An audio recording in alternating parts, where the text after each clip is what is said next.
Hello everyone! In this lecture, we will look at various user interface attacks that a malicious website can execute against a user. As you will see, most of these issues we will cover are not related to secure web application development, but rather to the user interface security implemented by browsers. So let's start with the first attack, which is the clickjacking attack. Clickjacking, also known as a UI redressing attack, is probably the most well-known user interface manipulation attack. The idea here is to overlay a malicious website over the top of a target website such that when a victim clicks play on the malicious website, the actual click is received by the target website's pay button instead. So the effect here would be similar to cross-site request forgery, as the attacker would trick the victim into performing unintended actions on the target website without the victim's knowledge. But here you may ask, how on earth can a malicious website overlay anything on top of a legitimate website? Well, an attacker can't really overlay one browser window on top of another. However, a similar effect can be achieved if the attacker's website iframes the legitimate website. Here is an example. Let's say we have the target.com website with a pay button on it, which, when pressed, will perform an action on the target website using the credentials of an authenticated user. To implement an attack, the attacker.com website can load the target inside an iframe using the iframe element. Next, the attacker can add its own markup to the page, some text, and a play button. Now, using CSS, the attacker has to somehow overlay this content over the iframe, ensuring that the play button is exactly on the top of pay button shown in the iframe. This is what the result should look. As you can see, the play button is exactly on the top of the semi-transparent iframe that contains the pay button. Such a result can be achieved by applying the CSS code to the iframe element. The code will set the size and position of the iframe, but most importantly, it will set the transparency of the iframe to 50% and use the z-index to bring it to the front.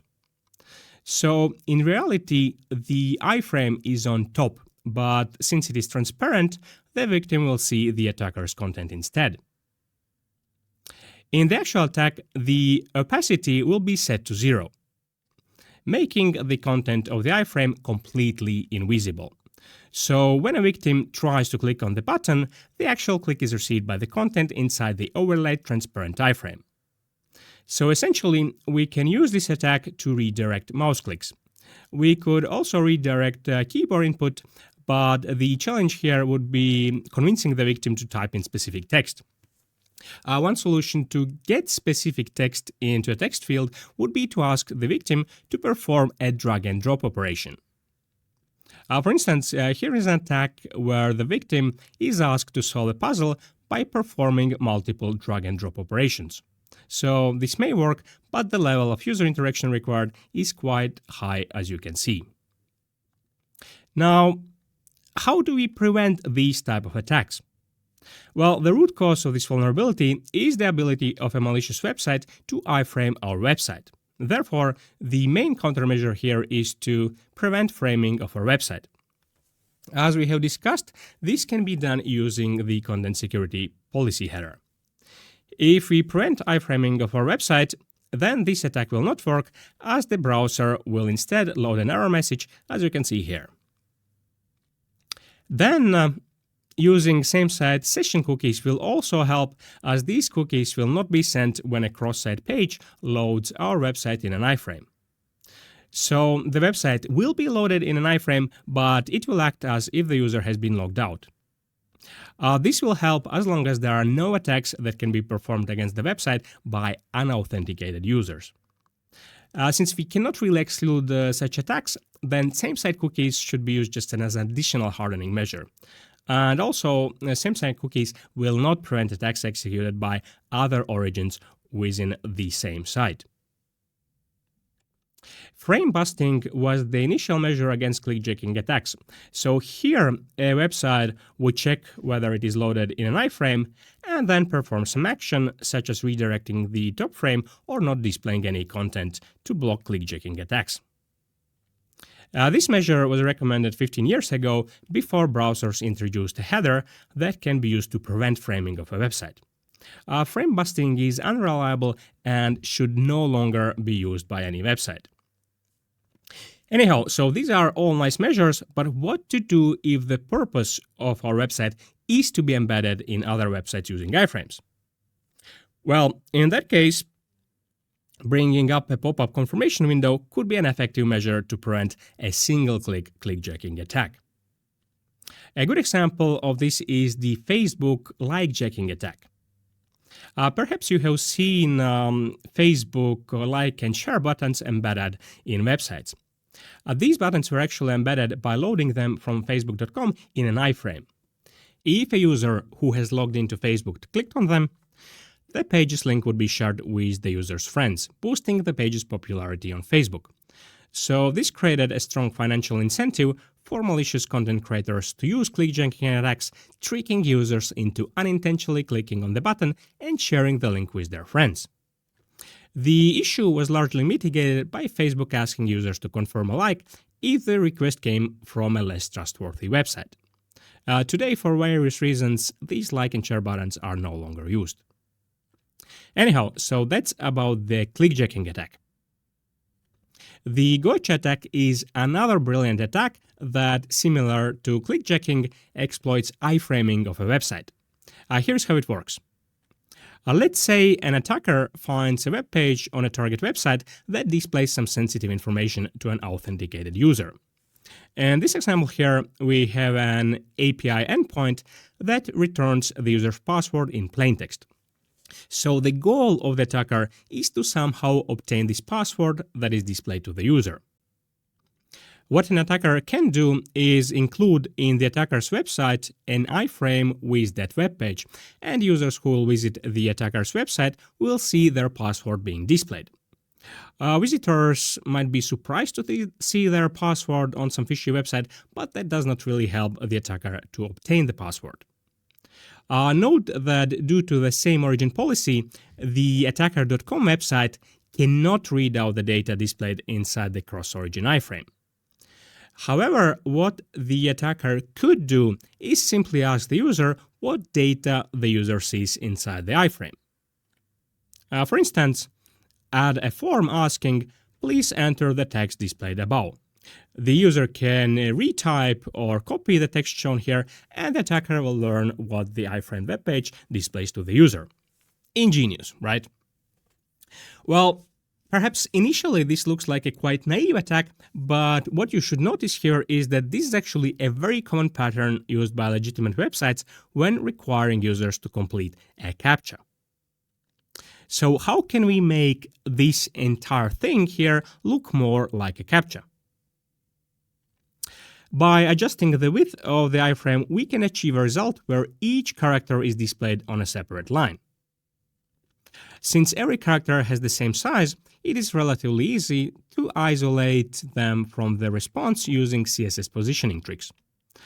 We know that the first 17 characters do not contain the user's password, so we can skip them and place the rest next to each other in separate iframes. So what you see here are actually 7 iframes next to each other, each displaying an isolated character from the web page.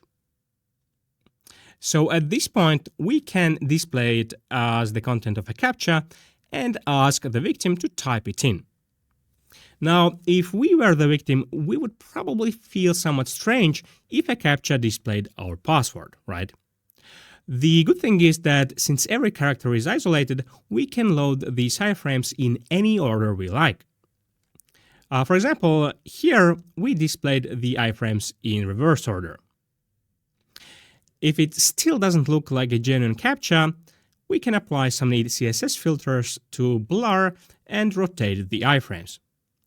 As you can see, this now looks quite realistic, as there is nothing that indicates that by solving this CAPTCHA, the user is disclosing sensitive data shown by some other website. If through the clickjacking attack we could trick the user into performing unintended actions in the target website, then by executing the gotcha attack, we can trick the victim into disclosing sensitive data shown on the target website.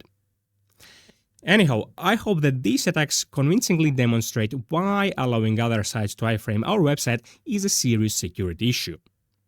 So this can be exploited not only in cross-site leaks, but also in these type of UI manipulation attacks. Let's discuss a couple of security issues related to the displaying of the website's address. As you know, the browser's address bar provides the most important security indicator, namely the domain name of the current website, based on which we are supposed to decide whether we recognize and trust the website, and consequently whether it is safe to engage with the site and disclose our sensitive data. For this reason, attacks that aim to spoof the address shown here can be very appealing for attackers. Therefore, let's take a look at some of the most popular address spoofing attacks. Let's begin with domain spoofing. Lookalike domains involve the attacker registering a similarly looking domain where some characters are replaced with visually similar characters. For instance, paypal.com, where the character L is replaced with 1, or google.com, where zeros replace the O's.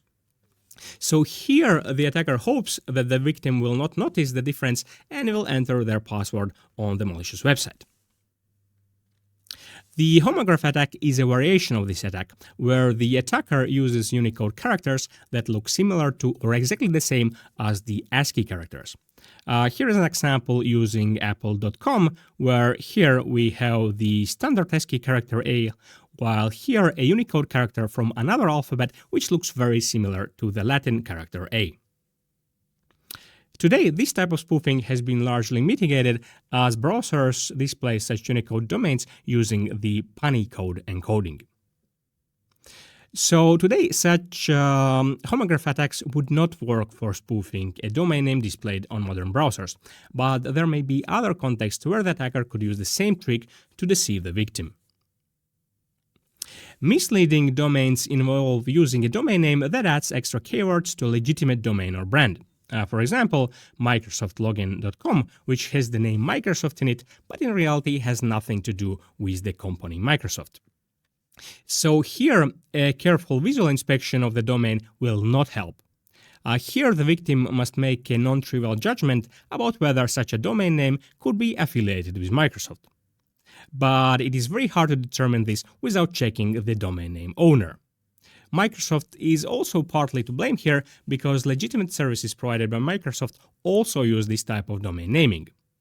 So here users simply need to be cautious when encountering a domain name for the first time. Then domain confusion is when the spoofed domain appears somewhere in the URL but is not the actual domain.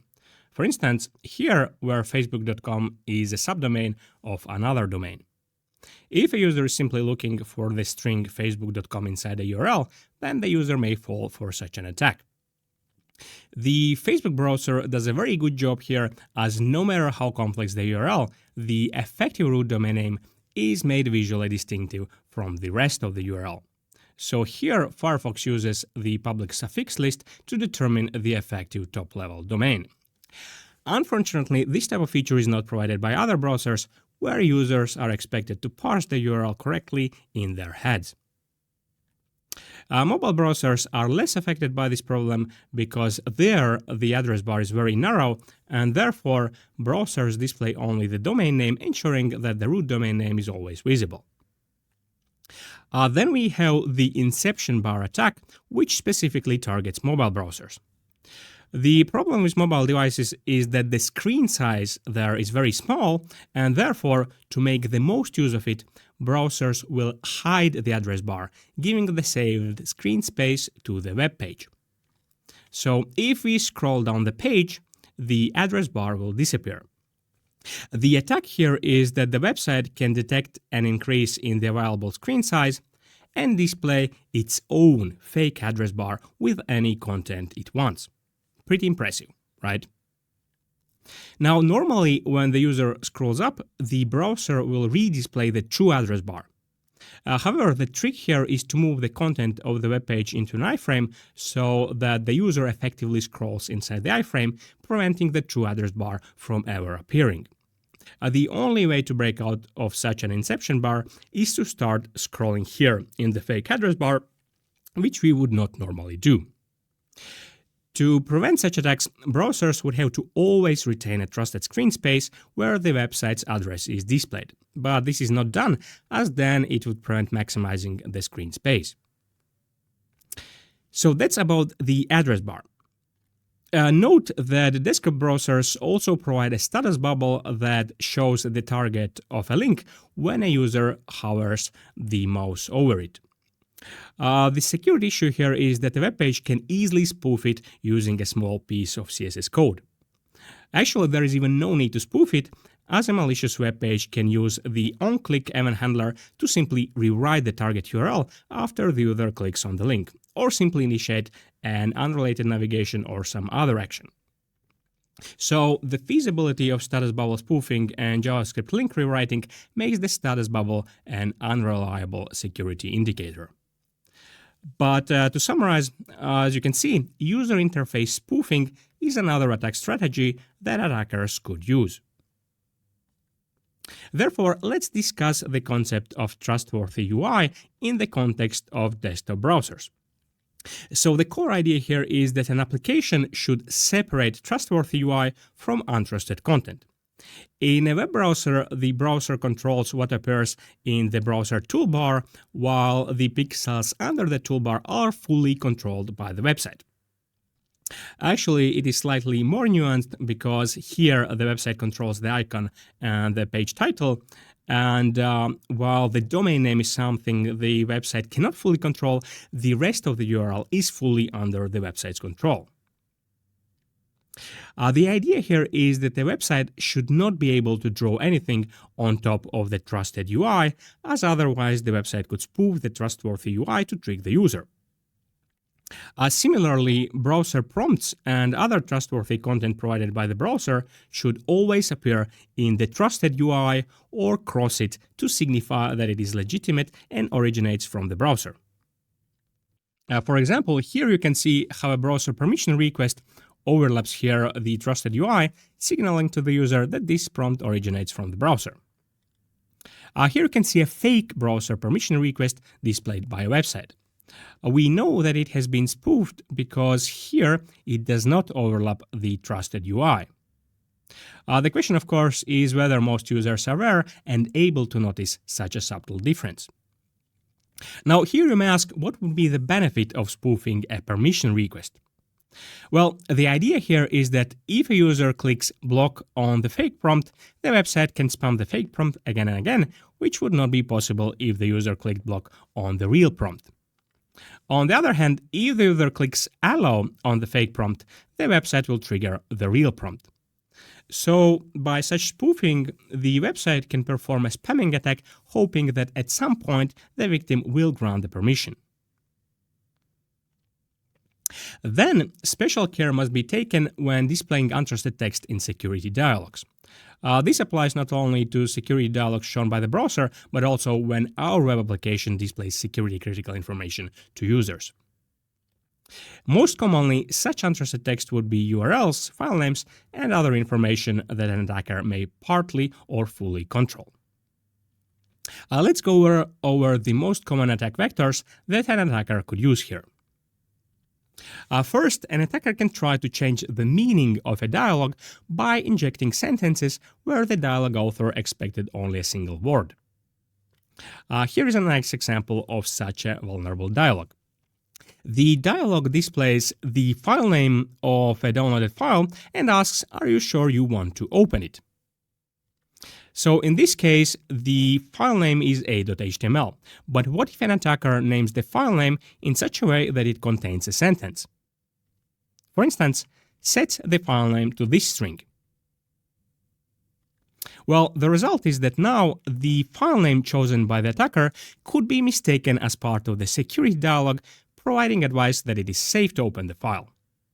So here it is crucial to design the user interface in such a way that users can clearly distinguish untrusted content from trustworthy content.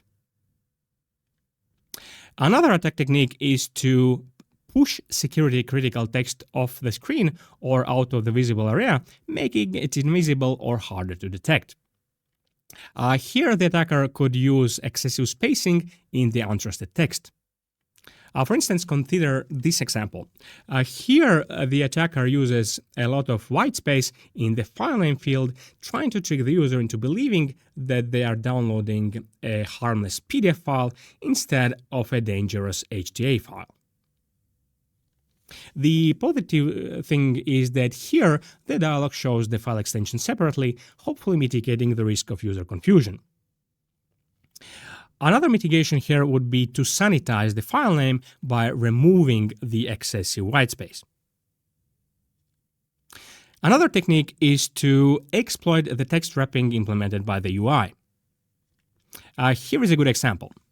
Note that here the dialog shows the website domain from which the file was downloaded. Now, if you look careful enough, we should notice that the actual domain here is not apple.com, but com.secure.ly, with the secure.ly part being displayed on a separate line as a result of line wrapping. So instead of wrapping the line, the correct approach would have been to truncate the domain name. But this has to be done securely. So another attack technique is to exploit insecure string truncation performed by the application. Here is a good example of Chromium displaying the domain name from which the file was downloaded. The domain name is truncated, but in a way that allows an attacker to hide the effective root domain. As a result, here the user may mistake it for the google.com domain. Here you can see the correct approach, which is truncating from the beginning so that the effective root domain name is always visible. And by the way, we can perform such trimming in HTML by applying this CSS style. So here we disable text wrapping, specify that overflow should be hidden, that ellipses should be shown where the text overflows, and set the text direction from right to left. And this is how the result will look, with the root domain name being visible to the user. Now, the last attack technique to mention is the use of the Unicode right to left override character. Here's an example. So this here is a special Unicode control character that will cause all text that follows it to be displayed in reverse. So here's how this will be rendered by the browser. As you can see, by inserting the right to left override here, the attacker can trick the user into believing that this is a PDF file rather than an executable. Now, since this override only applies to rendering, it will not trick a machine, but it may trick a human verifier. Here's an example of the right to left override disrupting the entire text shown in a security dialog. So here not only is the untrusted user input reversed, but also the trusted text that is part of the dialog. And this is why, if possible, we should place untrusted user input in a separate block-level HTML tag, such as the div tag.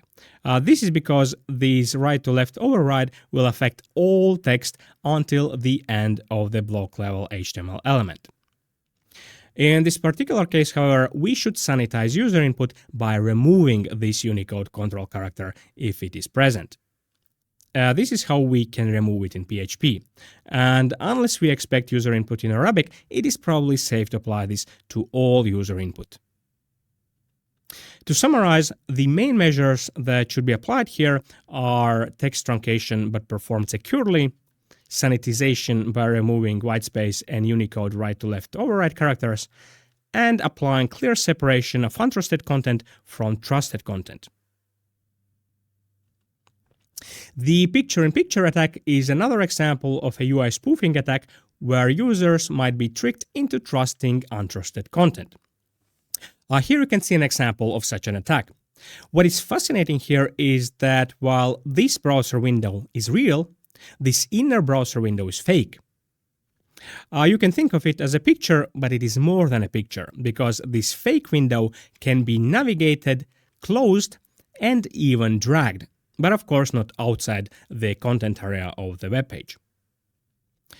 To make this fake window as realistic as possible, the attacker would have to customize its appearance based on the operating system and the browser the victim is using, which wouldn't be a problem unless the victim is using a custom theme.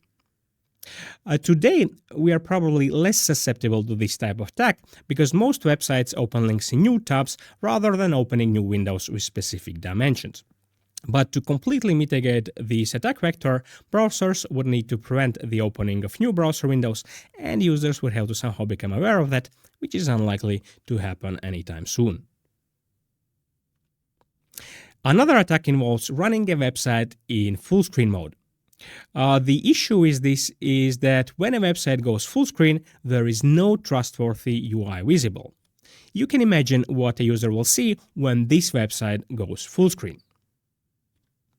To make users aware of browsing in full screen mode, browsers will display a notification like this a few seconds after entering full screen mode, and hopefully the user can notice it. In a desktop environment, the attacker would also have to spoof operating system toolbars, which can be quite challenging as these toolbars are highly customizable and it may be difficult to predict how exactly they appear on the particular victim's computer. In mobile operating systems, it is much easier because there the system bar is very small and users are unlikely to notice small changes there. Now, instead of spoofing the legitimate UI, attackers can also exploit full screen mode to lock users out from their computer. For instance, here you can see full screen mode being abused in a touch scam attack. What is interesting here is that the attack page here near the top center of the window shows text in a black box trying to confuse the user so they don't see the browser's notification about entering full screen mode. So against some victims, this type of attack can be quite effective. Anyhow, to enter full screen mode, a web page must call the request full screen method on the document body. A slight limitation here is that invoking full screen mode requires user activation, meaning it must be invoked in response to a user's action, otherwise it will fail with an error. API can only be initiated by a user gesture. Let's take a look at what user activation or gesture is and when it is required. User activation is required for calling certain restricted web APIs, such as opening pop-up windows, entering full screen mode, auto-playing audio, and many others. This is required to improve the user experience and prevent malicious websites from attacking users.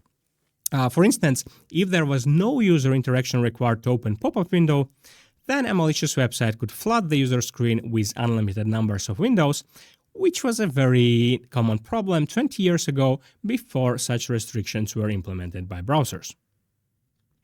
But okay, how can then a user trigger a user activation which would enable a website to call a restricted API?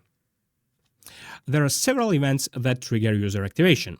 The two main ones are the key down event, which is fired on any key press except when the escape and shortcut keys are pressed, and the mouse down event, which is fired on any mouse button press. Then there are different variations of these two, but basically any mouse click or key press inside the page will trigger user activation. Just moving the mouse or scrolling the page will not trigger user activation, which makes sense.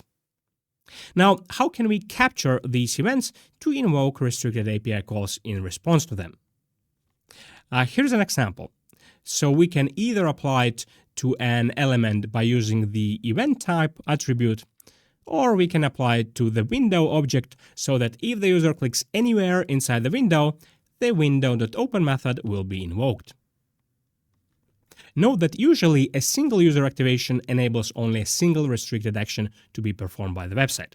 There are some exceptions. For example, for auto-playing audio, it is enough if a user interacts just once with the website, while entering full screen mode or opening windows will require a separate user activation each time. It is also important to note that user activation is valid for around 5 seconds on Chromium-based browsers, meaning that a website has less than 5 seconds to invoke the restricted API after user activation has been triggered. This limit is necessary to give the user the perception that the activity was triggered as a result of the user's action. But okay, let's take a look at various UI attacks that a malicious website could execute with or without user activation. First, let's look at the UI attacks that do not require user activation. So these are activities that a website can invoke at any time while being open. As perhaps expected, websites can pop up browser models invoked using the alert, confirm, and prompt functions. However, doing this in an endless loop can cause annoyance, which is why some browsers provide an option to block further prompts from the website. Perhaps what is less expected is that a website can also pop up the print dialog, which looks like this, by invoking the window.print method. Then, a website can trigger a file download automatically without any user interaction. For this to work, the download attribute must be set here, and the file that is specified here must be located on the same origin. It is interesting to note that Firefox does not seem to have any limitations on how many files a website can download automatically without any user interaction, while Chromium-based browsers will download only a single file unless multiple file download permission is granted or each file download is triggered by a separate user activation. So Chromium-based browsers will require permission for multiple file download. Then what is also perhaps surprising is that no user activation is required for a website to play synthesized speech. This, however, is somewhat contrary to the principle that autoplay should require user activation. So actually here Chromium and Chrome will require user activation, while on Firefox and Microsoft Edge, this one-liner will execute just fine. As you see, browsers have slightly different policies regarding the user activation requirement. Anyhow, so these are some of the perhaps most interesting UI-related activities that a website can trigger without user activation. Let's look at the UI attacks that do require user activation. We have already covered entering full-screen mode. Now let's look at opening new windows. So to open a website in a completely separate browser window, the size parameters must be passed here, otherwise the website will open in a new tab. Then, once the window is open, it is possible to move, resize, and focus the opened window. Focus means bringing it to the front. Note that this can only be done on same origin windows for which the website has a handler. It is not possible to do this on Windows where cross-origin websites are loaded in any of the browser tabs. So, by abusing this window opening functionality, it is possible to create a very annoying website that opens new browser windows and moves them around on the screen, but this is more of a denial of service attack unless, while trying to close the moving window, the user mistakenly grants some permission request. What is more of a security issue is that a website can write data to clipboard using the Clipboard API. I would say that it is quite unexpected that just by receiving any mouse click, a website can write arbitrary data to the clipboard. This means that we must be careful not to paste anything into a terminal after interacting with a random website. Reading data from the clipboard is also possible, but it is a bit better here because for a website to actually access the contents of the clipboard, Firefox and Safari browsers will trigger a paste prompt on which the user has to click, and Chromium-based browsers trigger a permission request, which is even more secure. Again, as you can see, there are some nuances in how each browser implements the user activation requirements. Let's also take a look at some UI attacks that interfere with the user's mouse functionality.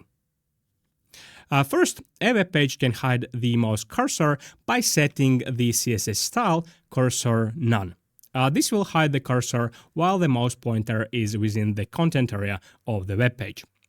On its own, it is nothing special, but it gets more interesting if a website draws a fake cursor with an offset from the real hidden cursor. This is called a Cursorjacking attack, and it can be used, for example, to trick a victim into believing that the mouse is over this button, while actually it is over this button. To perform this attack, the attacker would need to execute arbitrary JavaScript on the page, but if the attacker has full control over the page, it is unclear what could the attacker gain by executing such a UI redressing attack. Nevertheless, it is an interesting attack technique. Now, a slightly different effect can be achieved by setting a custom cursor. So, using CSS, a web page can set a custom cursor by specifying an image file with a maximum size of 128 pixels. Here it is possible to specify the X and Y coordinates relative to the top left corner of the image to determine where the actual mouse cursor should be located. So here, similarly to the Cursorjacking attack, we can create an illusion that the cursor is in one location while the actual cursor is somewhere else. What makes matters worse is that custom cursors can intersect with the native browser UI. So we can have a situation where the actual hidden cursor is in the content area while the custom cursor appears in the address bar. This is a security issue, and here you can see it being exploited by a tech scam website. When a victim tries to close the malicious tab, the click is actually received by the real cursor, which is located here, and therefore it may seem that closing the tab does not work. Of course, we would find the way out, but it might be more problematic for less advanced users. In response to these attacks, browsers have implemented a restriction that custom cursors larger than 32 pixels cannot intersect with the native browser UI. But still, as you can see here, a custom cursor can still go outside the page content, but it is believed that crossing 32 pixels should not make any practical attacks feasible. Then it is possible to lock the pointer inside the web page area by requesting a pointer lock once the user clicks inside the canvas element. This will trigger a notification similar to when entering full-screen mode, and the user can press the escape key to force the lock to be released. This should not cause a problem as long as the user notices the notification and is familiar with the escape key. Then disabling the right-click in the content area is possible by invoking prevent default when the context menu event is fired. A website can use this method to prevent users from copying its content or at least make it more difficult. Similarly, a website can disable the dragging of elements and prevent text selection. So these methods could be used by a website to implement some basic copy protection. This may work to defend against average users, but as you understand, anyone familiar with browser developer tools could easily bypass these methods. However, actually, it may not be so easy, as there are several methods a website can use to detect when browser developer tools are opened and, for instance, refuse to execute in such cases. First, a website can try to prevent the opening of developer tools by blocking keyboard shortcuts such as Ctrl-Shift-I and F12. As you can see, a website can capture and override a wide variety of keyboard shortcuts. Exceptions are certain browser and system-level keys. This, however, will work only while the content area of the page is focused. So a simple bypass here to escape such an override is to click on the browser's address bar before pressing the keys. And of course, this approach will also not prevent users from using the browser's application menu to open developer tools. Then the most reliable method to detect developer tools is by detecting the invocation of the debugger. So this debugger statement will set a breakpoint if developer tools are open, but will have no effect if they are closed. So if developer tools are open, Firefox and Chromium will pause here, allowing the user to step through the code execution. A website can perform time measurements to check whether the script execution was paused and deduce if the developer tools are open. Usually, this debugger statement is placed in a separate thread, as then the website can measure it from the main thread and perform some action as soon as the developer tools are opened, for example, modify the DOM or punish the user by redirecting to another website. The bypass here is to deactivate breakpoints in the debugger.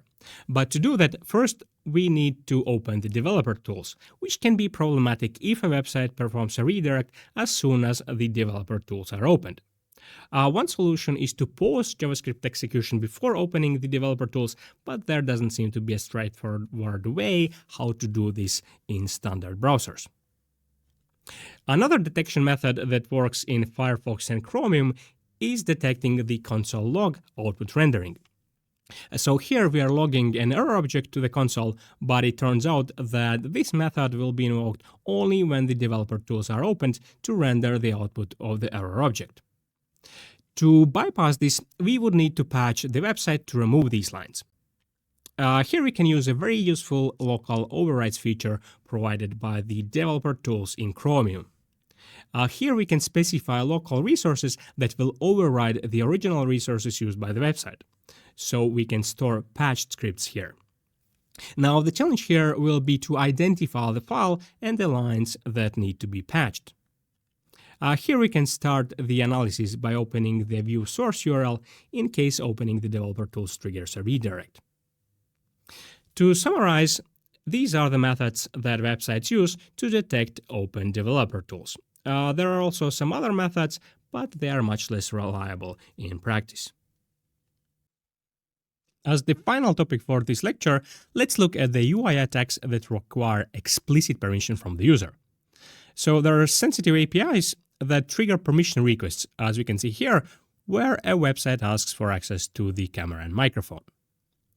There are quite a few API calls that require explicit user permission, but the most security-sensitive ones are media capture for accessing camera and microphone, the Geolocation API for obtaining the user's device geographic coordinates, the Sensor API for accessing various sensor values, mostly relevant only for mobile devices, and the Notifications API for displaying system notifications.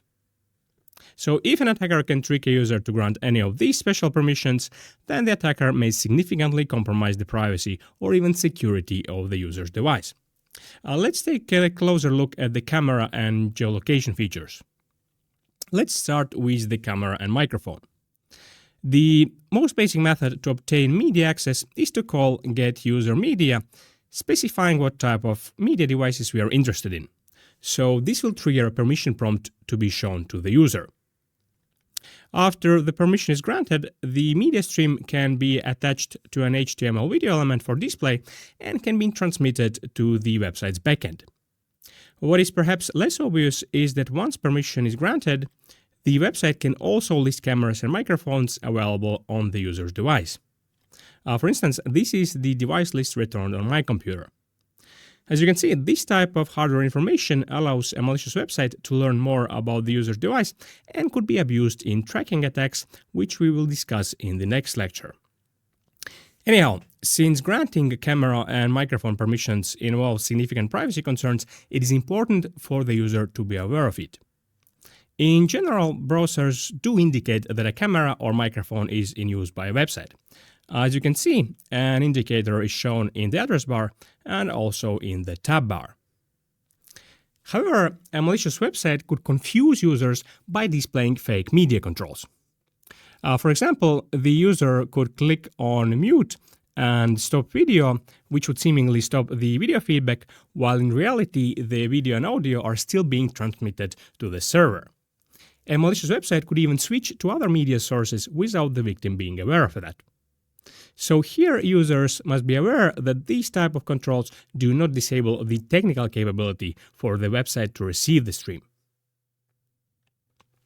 Let's see what types of geolocation data a website can obtain. To obtain geolocation data, we must define a callback function that will receive the data, and then simply call getCurrentPosition, specifying the name of our callback function.